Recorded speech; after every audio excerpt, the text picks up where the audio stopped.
senda con respecto al resto del cuerpo, ¿cierto? Entonces, media cabeza de cuerpo, grandazo, ¿no? Pero después va cambiando a lo largo de los años hasta lograr la proporcionalidad en el adulto, cuando el crecimiento y desarrollo han llegado a su máximo. ¿Okay? Entonces, la frase crecimiento y desarrollo aparentemente redundante es un tanto adecuado en cuanto a lo distintivo, ¿cierto? ¿Okay? Es un proceso triple en el que intervienen tres procesos: la automultiplicación, la diferenciación y la organización, ¿no? Bajo la influencia del factor morfogenético, ¿no? En el tiempo de evolución de los hechos, ¿no? Por eso se habla de crecimiento y desarrollo. El desarrollo es a lo largo del tiempo, el crecimiento también, pero en cuanto a lo único, más. Por si acaso la diapositiva solo la puedo poner para que tengan esto con notas extras, pero sí, las diapositivas van a estar ahí. ¿Ya? Ok, entonces vamos pasando rápido y vamos a llegar ya a lo que nos interesa, ¿no? Es el macizo maxilofacial, ¿no? En este macizo maxilofacial hay varias teorías que ya las han visto ustedes del crecimiento y desarrollo de las estructuras craneofaciales, ¿no?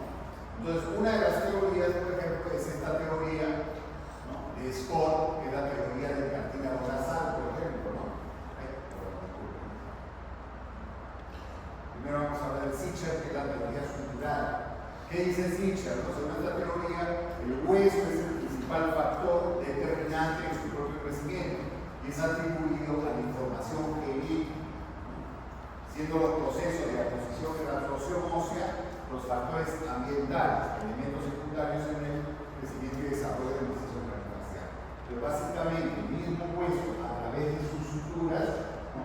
Genera su propio crecimiento, ¿no? Va creciendo y va generando desplazamiento del otro hueso, ¿no? Deben haber ustedes escuchado del desplazamiento primario, desplazamiento secundario, ¿no es cierto? En cuanto a las estructuras, a cada hueso, por ejemplo, ¿no? Un hueso crece y desplaza a otro hacia otra posición. Pero, por ejemplo, ¿no? Adelantarnos un poco, ¿no? En todo lo que es la parte maxilar, mandibular, nosotros visualizamos el crecimiento hacia abajo y hacia adelante, ¿cierto? Pero muchas veces es el mismo crecimiento estructural que en realidad está creciendo hacia arriba y hacia atrás, pero como tienes a la base craneal aquí, se desplaza hacia allá. Nosotros vemos eso, y por eso hablamos de crecimiento primario, secundario, desplazamiento primario y secundario. Ya es importante entender eso como diferentes teorías de crecimiento y desarrollo, ¿no? Pero los centros de crecimiento del maxilar superior se encuentran representados por suturas en esta teoría, ¿no? ¿Cuáles? Principalmente frontomaxilar, cigomático maxilar, cigomático temporal, palatina y el proceso piramidal, ¿no? Del hueso palatino también. ¿Okay? Y vamos a tener diferentes situaciones donde vamos a ver las diferentes suturas que van a permitir el crecimiento y desarrollo tanto de lo que es base craneal como de lo que es el macizo facial, ¿no? ¿Okay? La otra teoría que habíamos visto es la de Scott, que es la teoría del cartílago nasal, ¿no? En la cual dice que el factor determinante del crecimiento óseo, ¿no? Mientras que el hueso responde de forma secundaria y pasiva, ¿no? Entonces, eso es lo que propone Scott. Si vemos, por ejemplo, en una sección sagital, la relación entre el cartílago septal, ¿no? Y la base craneal en un feto, esto es lo que sería acá la silla turca, por ejemplo, ¿no?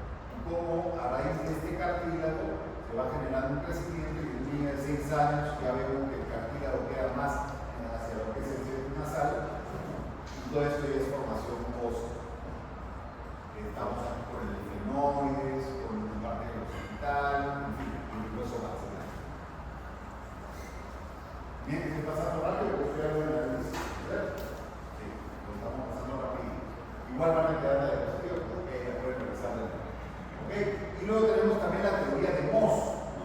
Primero decíamos teoría de las matrices funcionales, ¿no? Matrices funcionales periódicas, ¿no?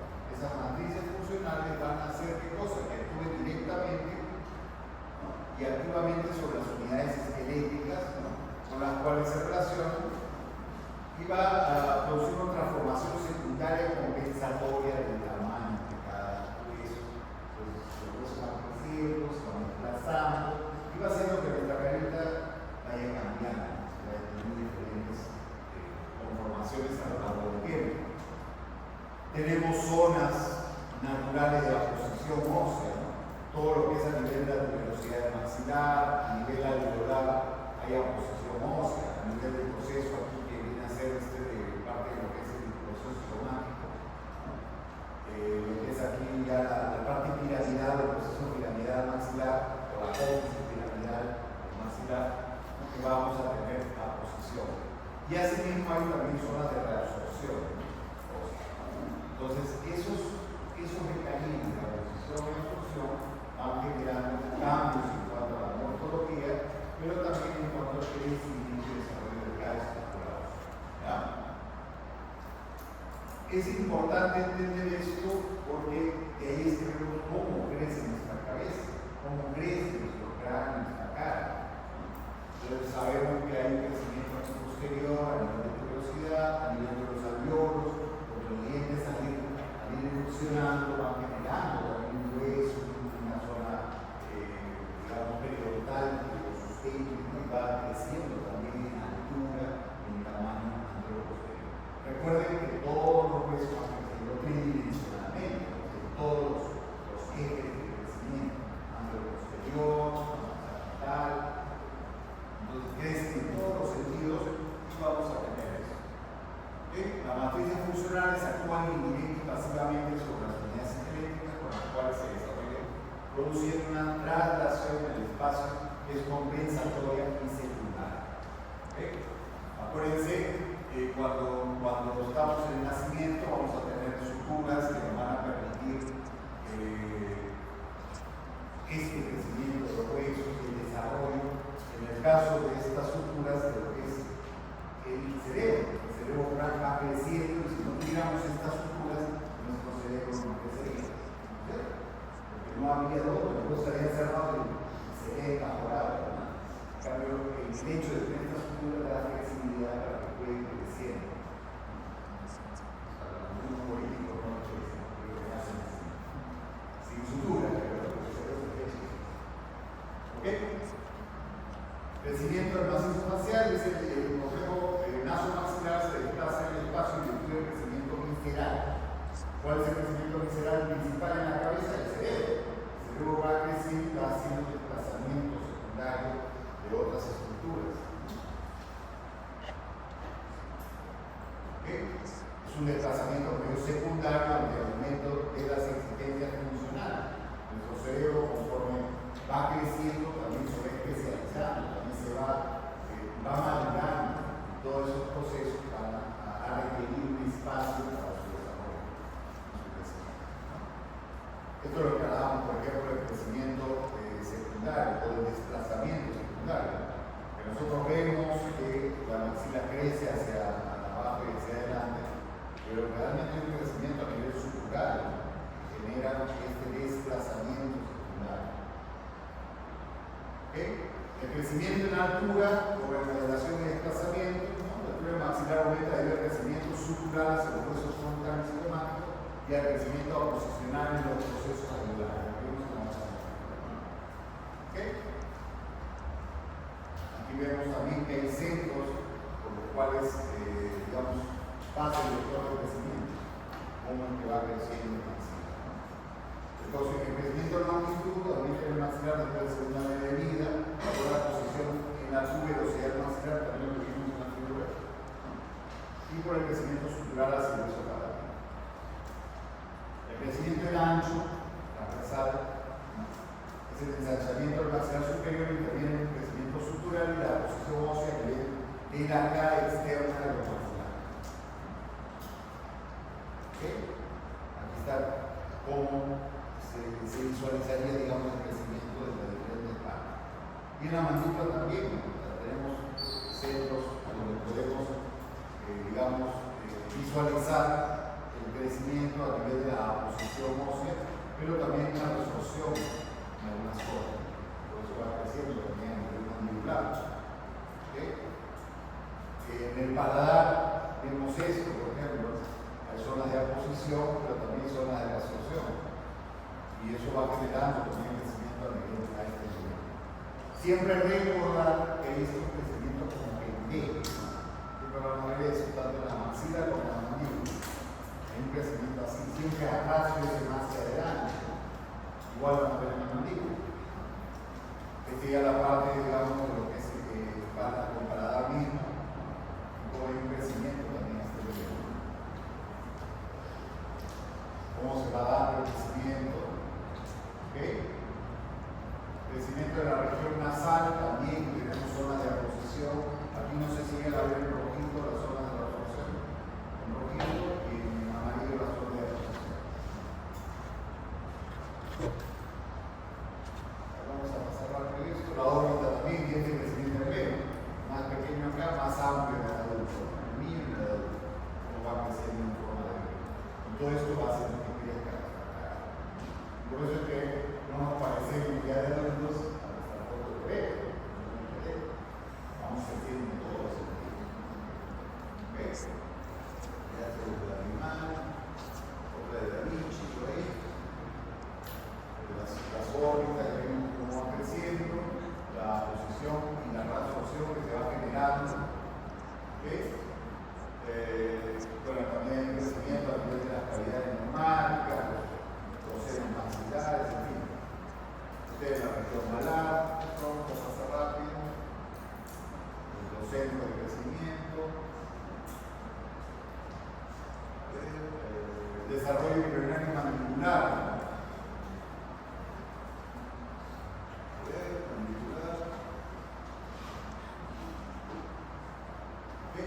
Tenemos varios puntos de osificación inicial de la mandíbula, acuérdense que deriva del cartílago de Meckel. Tenemos un punto incisivo secundario, punto incisivo, punto pendoniano, punto condylar, punto coronario, punto de la espina de Stick, punto anular externo. Ahí está. ¿Ves? Y va desarrollándose la mandíbula igual. El código, la TN también. Aquí tenemos cómo sería, digamos, un recién nacido la mandíbula y cómo va desarrollándose en todos sentidos. Eso es lo que decía, también el crecimiento en B, ¿no? Siempre la mandíbula es más pequeña primero, pero después va a crecer en esa subdivisión de la cara más adelante. Por eso se dice crecimiento en B. Aquí también, miren cómo se ve la proyección del crecimiento, miren la dirección. Cómo va creciendo. A nivel de la cabeza del cóndilo también tenemos otro crecimiento cartilaginoso. Y eso es lo que nos va a permitir hacer, por ejemplo, lo que es ortopedia. Cuando nosotros pensamos en ortopedia maxilar, o mandibular, o ortopedia, vamos a pensar en huesos que podemos redireccionar el crecimiento. Podemos modificar la posición de ciertas estructuras óseas en base a conocer estos conceptos de desarrollo. ¿Por qué la ortopedia funcional, para la redundancia, funciona?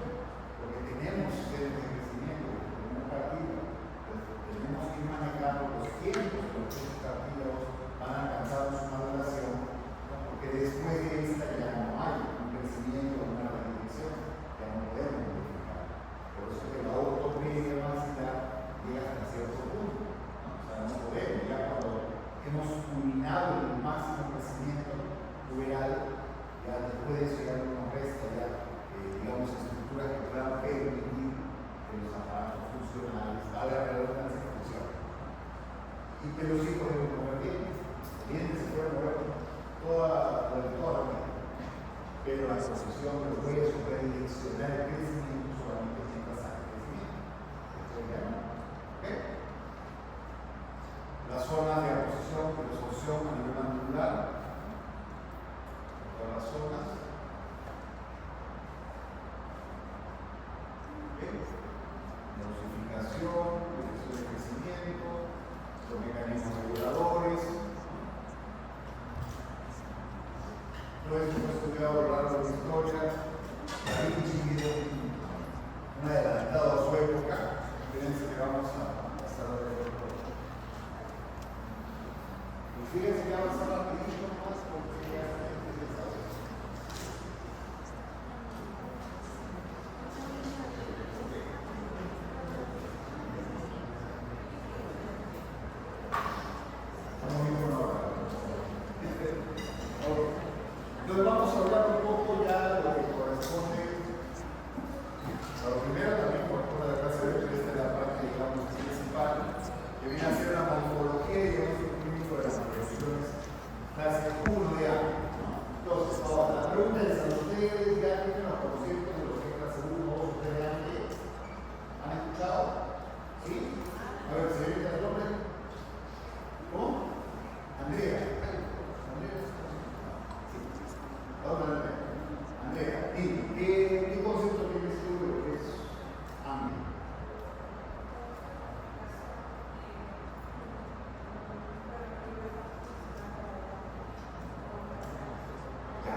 No escucho, hija.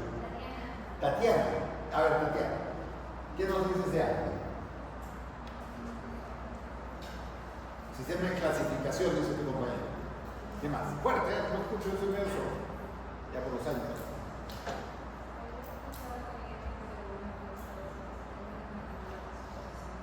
Ya, has escuchado la clase 1, clase 2, clase 3, en la posición mandibular. Antero posterior, transversal. Antero posterior, ¿no es cierto? Ya, ¿qué más? ¿Qué otro concepto? A ver, ¿tu nombre? Estefan. A ver, Estefan. ¿Qué sabes de ángulo? De la clasificación de ángulo. No sabe mucho. Ya, bacán, me gusta la sinceridad. Caballero, su nombre. Nadim, a ver, cuéntame, ¿qué has escuchado? Si no me equivoco, respecto a eso se utilizaba la que era la guía canina para saber... Ya, guía canina, nos está hablando de una guía canina, ¿para saber qué? La posición... La posición... Es protrusiva o retrusiva de la mandíbula. Protrusiva o retrusiva de la mandíbula, ok. A ver, caballero, usted que me está bajando la vista para que no lo dé... ¿Cómo te llamas? Gustavo, cuéntame, Gustavo. Ya, posición de la mandíbula. Ok. Ya, claro, Edward Angle, ¿no? ¿Sabes en qué año hizo su clasificación Edward Angle? No. Mira, vean. 1899. 1899. En una publicación en una revista que se llamaba Dental Cosmos. Sacó un artículo, ¿no?, en el cual clasifica las maloclusiones, ¿no? Clasifica las maloclusiones. Si bien no es el único, ni es tampoco el primero, porque hay otros intentos de clasificación antes que él, pero es el que da una perspectiva un poquito mejor de lo que son las maloclusiones, ¿no? ¿En base a qué? En base a la oclusión ideal o normal. ¿Ya? Ahora, Edward Angle, ¿cuál era su, vamos a llamarle, su especialidad dentro de la odontología? ¿Qué especialidad tenía? A ver, señorita, ¿su nombre? Abigail, dime, ¿cuál era su especialidad?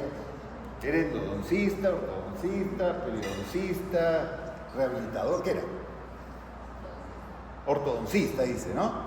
Lamentablemente debo decirle que originalmente no era ortodoncista antes.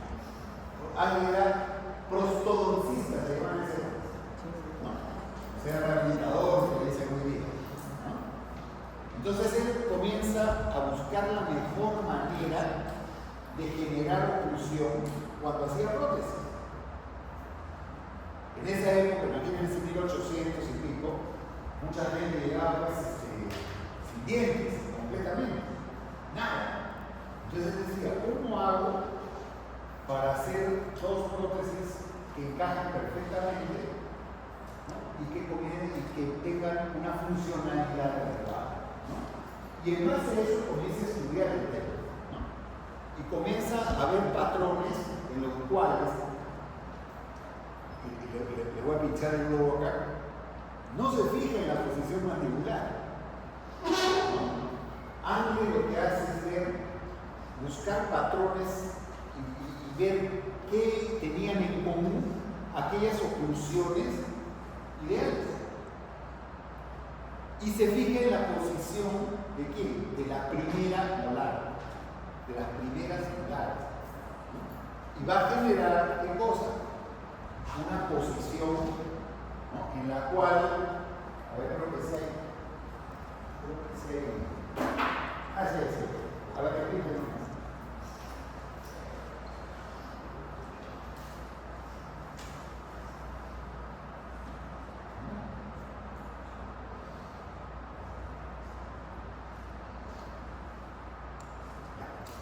Esto es mesial, esto es distal, ¿cierto? Entonces él se fija que las mejores oclusiones en los cráneos, cuando él hacía su prótesis, ¿no?, la conseguía cuando, ¿qué cosa? Cuando la cúspide de la primera molar superior, la cúspide mesio-vestibular de la primera de la primera molar, surco medio vestibular de la primera molar inferior. Y él se basa en eso y a esto le llaman clase 1. ¿Claro? Pero en su estudio él también ve lo que dijo Naim, de la posición del canino. Lo voy a poner acá, esto no me saca, pero lo voy a poner acá. Ve la posición del canino. De esto. El canino también, cuando el canino está en esta situación en la cual la vertiente distal está en contacto con la vertiente mesial del canino superior, cuadraba perfectamente cuando estas molares estaban en esta posición. Entonces, para Angle, esta es la clase 1. ¿Okay? Ahora acá hay una discrepancia positiva, ¿no?, con nuestros amigos ortopedianos. ¿No?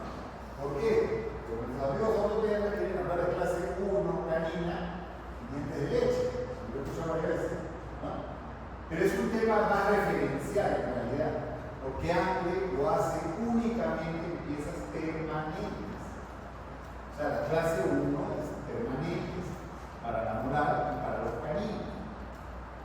Entonces no existe en realidad una clase 1 canina en residuos, ni clase 1 molar en residuos. Para eso tenemos otros parámetros, como por ejemplo lo que es el escalón distal. El escalón distal es en las molares residuas, ¿no?, en las cuales hay varias situaciones. Un escalón distal recto, un escalón distal mesial y uno distal. Entonces tenemos diferentes posiciones y eso es de lo que se habla en intuición decir. Pero Angle hace su estudio en intuición permanente. Como le decía, no se fija en la posición mandibular, se fija en la posición dentaria. ¿Cómo están los dientes? Ahora, la clase 1, que es la ideal, no está exenta de problemas. Por eso es que se habla de maloclusiones de clase 1. Porque podríamos decir, vaya, si la clase 1 es la ideal, ¿por qué hablamos de una maloclusión de clase 1? Porque en las clases 1 vamos a tener una diversidad de problemas también. Y ojo con esta edad, generalmente los problemas de la clase 1 son debidos a problemas de espacio. Falta de espacio, sobreespacio. Generalmente así lo podemos decir así a grosso modo. O falta espacio o sobreespacio. Si falta espacio hay apiñamientos, ¿no? Puede haber diferentes situaciones. ¿Ok? ¿Hasta ahí estamos? ¿Sí? ¿No se han perdido? ¿Estamos despiertos todavía? A ver. Sí, todavía. Ok. Entonces, ¿qué pasó? A ver, un segundito.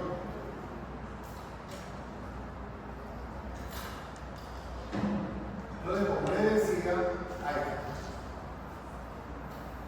esto va a generar que los clase 1, cuando la relación molar es esta, que es la ideal, ¿no?, la relación canina también, ¿no?, va a generar diferentes características morfológicas, ¿no?, de todos aquellos de la clase 1. ¿Okay?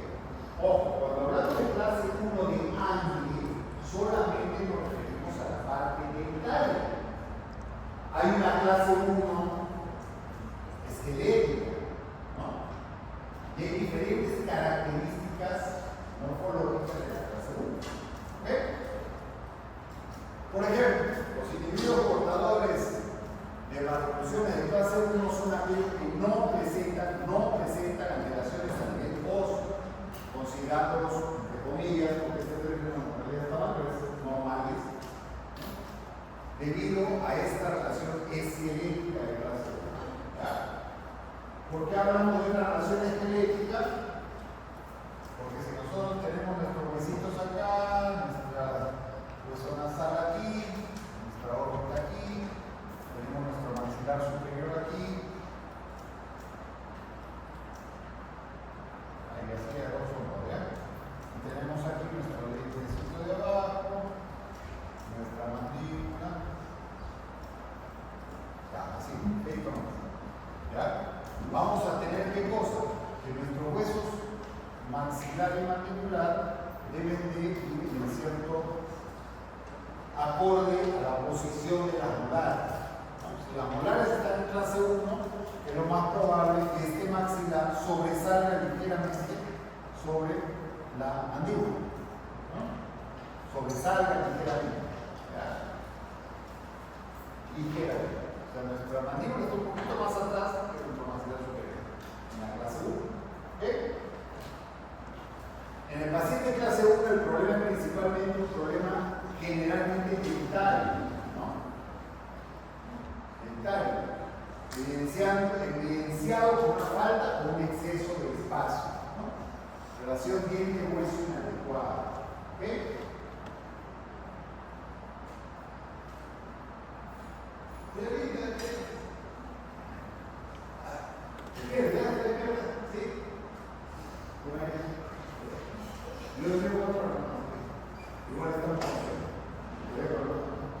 Ok, clase 1 dice, los individuos de esta clase presentan una cara equilibrada, labios en contacto sin tensión, lo cual le denominamos competibles, ¿no? Cuando los labios están sellados naturalmente sin esfuerzo.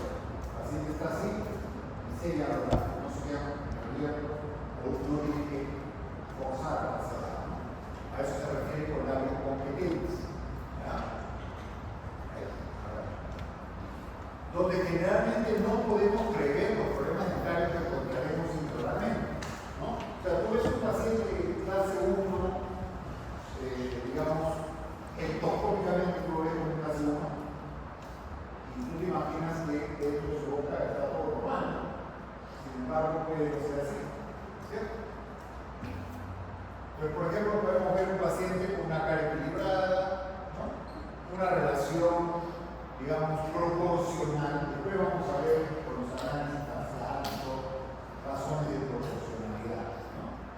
Entonces, la proporcionalidad genera sensación de estabilidad, entre comillas, de belleza, ¿no? En fin, una cara desproporcionada, ¿no? Digamos que visualmente te puede impactar, ¿no? Por ejemplo, si tú tienes una mandíbula muy grande, impacta. Vamos a tener una persona con una mandíbula grande y es impactante. Una persona con una mandíbula muy pequeñita o un maxilar muy prominente, ¿no? Pero si hay una razón de proporcionalidad, vemos una persona que endoscópicamente podemos llamarle agradable a la vista, que se ve bien, ¿no? Un perfil equilibrado, ¿no? Generalmente recto o ligeramente convexo. Hablamos de convexidad o concavidad. Convexidad del perfil, concavidad del perfil. ¿Ya? Pero en los pacientes clase 1 generalmente son rectos a ligeramente convexos. Como latinoamericanos, que somos mezcla de todo, tendemos a ser un poco más convexos. Pero para un latinoamericano es normal ver cierta convexidad en el perfil. ¿Okay? Los nórdicos tienen otro tipo de recto. Y muchos asiáticos que tienden a ser más bien con mandíbula prominente tienden a ser con mucho de recto hacia abajo. Seguimos, los problemas dentarios son primarios y no tienen implicancia esquelética. O sea, esqueléticamente están bien, pero dentariamente no es así, generalmente. ¿No? Lo que podemos observar en ellos son problemas de malposiciones individuales. ¿Cuáles son las posiciones individuales dentarias? Por ejemplo, equivolaciones, protrusiones, extrusiones, intrusiones, extrusiones, nasalizaciones, vitalizaciones y todas las acciones que están. También pueden presentarse ya sea apiñamientos o diastemas según la necesidad del paso. Si los huesos son normales, pero los dientes son muy grandes para apiñarse, ¿cierto? O si los dientes son muy pequeños, va a haber desplazamiento de las técnicas. Ok, mira, a pesar de que el paciente tiene un perfil equilibrado, ¿no? Sin embargo, miren, hay problemas de apiñamiento. ¿Por qué? Porque miren, los dientes son grandados, ¿no? Entonces hay un ligero apiñamiento. Sus huesos están bien, pero dentariamente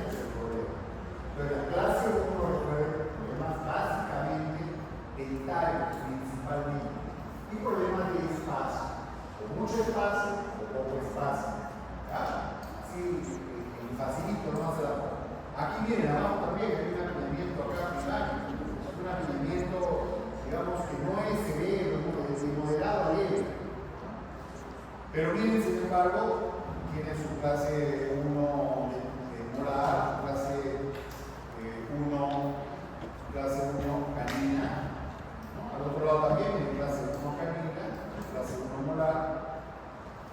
Algunos hablan de super 1, ¿no? Cuando están ligeramente un poquito más adelante. Pero la primera molar encaja en esta manera y es muy estable. ¿Okay? Puede haber en la clase 1 mordillas abiertas, profundas, ya sean anteriores o posteriores. Mordillas cruzadas también puede haber. Hay pacientes que son clase 1 pero tienen mordida aquí. ¿No? Entonces no es un problema esquelético, es un problema dental. Simplemente los dientes salieron paralizados arriba y se cruzaron. ¿Por qué? Y astemas también puede haber. ¿No? Entonces, miren, por ejemplo, este paciente es clase 1, anterior-posteriormente. Pero tiene lo que le llamamos una atresia del maxilar, una falta de crecimiento del maxilar superior, ¿no? Y vamos a tener un problema de mordida cruzada posterior, anterior, ¿no? Aquí hay un poco de mordida abierta, ¿cierto? Mordida abierta posterior, aquí. ¿Ok? En la clase 1 también se puede presentar lo que se llama el síndrome de Brody, que es cuando las molares sobrepasan completamente hacia las las superiores a las inferiores. Si hacemos la analogía de la caja con la tapa es demasiado grande y sobrepasa completamente a la caja. Cuando debería estar acusada, sobrepasa. Eso le llamamos síndrome de Brody, que puede ser muy lateral o muy lateral. ¿Okay? Hay la atresia maxilar por la que vimos hace un momento, con el maxilar superior muy estrecho, generalmente relacionado a problemas respiratorios, ¿no? El maxilar no crece transversalmente de manera adecuada. ¿Okay? Asimetría dentarias, desviación de líneas medias, biprotrusión dentaria hipoesquelética. O sea, puede haber una relación en la cual ambos maxilares están muy sobresalidos, pero siguen siendo clase 1. Entonces, una biprotrusión maxilomandibular. Pero si es clase 1, el paciente todavía. ¿Okay? Identitariamente clase 1. Desviación de línea media, que no está en media inferior, que está superior. ¿Okay? Asimetría dentaria, no miren cómo esta molar está muy adelantada respecto de esta. Ambas son primeras molares, pero esta está muy adelantada y esta está, digamos que normal. Y se puede visualizar que todo el segmento está adelantado. Paciente clase 1, pero tiene todo adelantado. Clase 1, excelente. Dentaria, siempre vean eso. Clase 1, de ángulo, dentaria, o clase 1 esquelética. Son dos cosas diferentes, pero las de la mano. ¿Ok? Andrea, despierta. Está durmiendo, Andrea. Ya voy conociendo los nombres.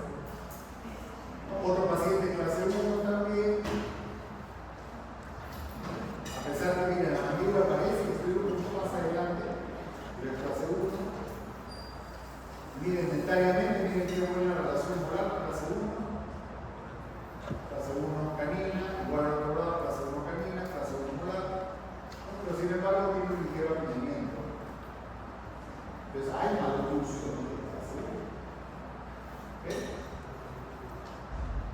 Otro casito es de con biprotrusión, miren, tanto el maxilar superior como el inferior están muy sobresalientes, ¿no? Ya pueden ir viendo ahí cómo está. Ahora que ya vemos ahí la parte dental, miren cómo está. También clase 1 molar. Clase 1 canina no registrable, no se puede registrar, porque está todavía por ahí abierta.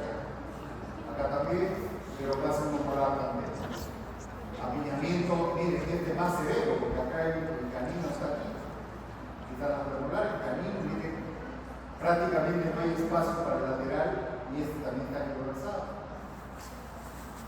Pues también podemos ver todas esas situaciones.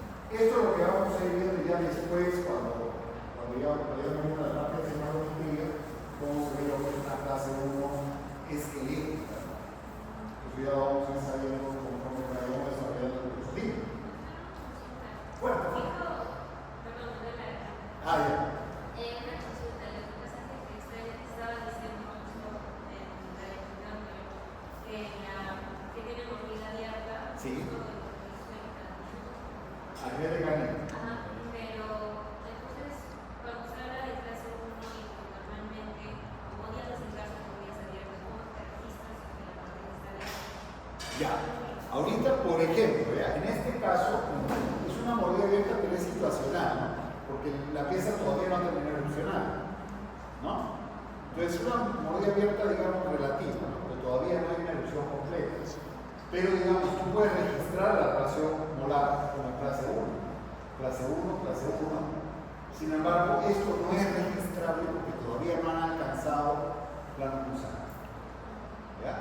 Y ya cuando alcanza el plano cruzado, Sí. es abierto, igual se puede medir o identificar de que justo encaja lo que es la cúspide Sí. del plano, de la inferior, de la superior o la inferior. Del canino. Bueno, no. O de la molar. Claro, es que si está abierta, siempre es no registrable la relación.